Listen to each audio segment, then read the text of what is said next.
Former President Trump at a news conference on Capitol Hill saying he is willing to meet with Republican members. Again, those that maybe he hasn't seen eye to eye with moving forward. They have one thing in mind, and that is to make America great again. The former president was making the visit as part of a trip to D.C., which included a meeting with Business Roundtable. It's a lobbying group made up of more than 200 CEOs from leading U.S. companies. He met with members of the Senate and also members of the House, including Georgia Congressman Rich McCormick, who joins us now.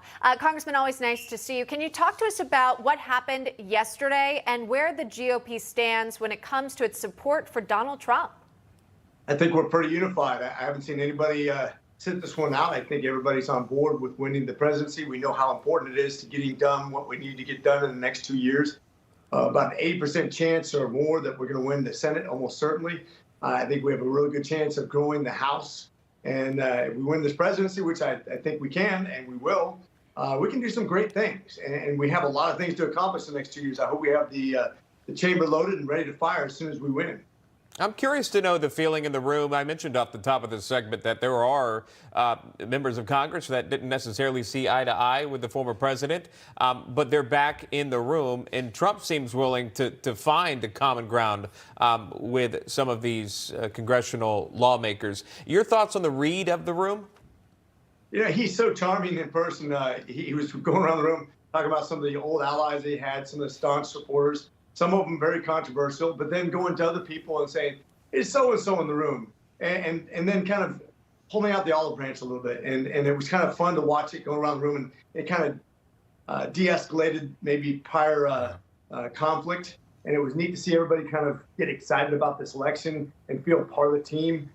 It's good to see the president setting that tone as we go forward to win this fight. One team, one fight. I think that's how it's got to be.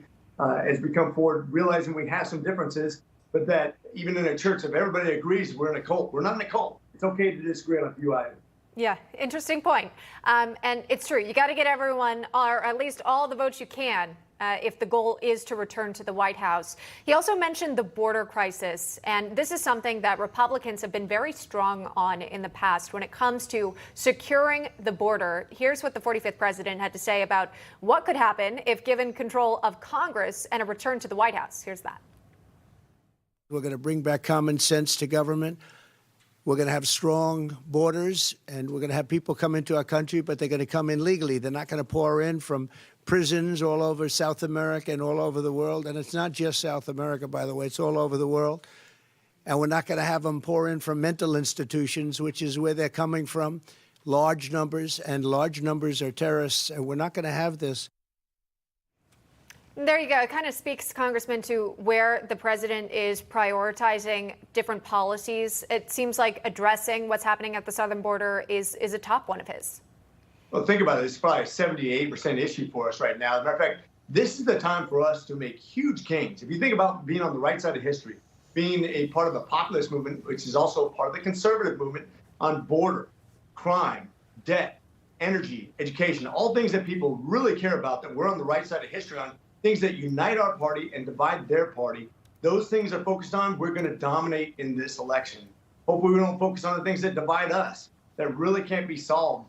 I think the president's spot on when it comes to the southern border. It's not just a burden to our society as far as the money we spend on people who can't come here to work, they can't pay taxes, they just consume, but also basically 15 million people that will have to be accounted for in the next census. It will redistribute all the congressional delegation and give the Democrats a huge advantage in numbers when they lost, rightfully so, from California, from Illinois and New York. They gained back those seats illegally with illegal invaders of people from all over the world, and a lot of them mean to do harm to us. I think he's on the right track on this issue. That is Congressman and Dr. Rich McCormick joining us. We do appreciate that, sir. Have a great weekend. Thank you, Congressman.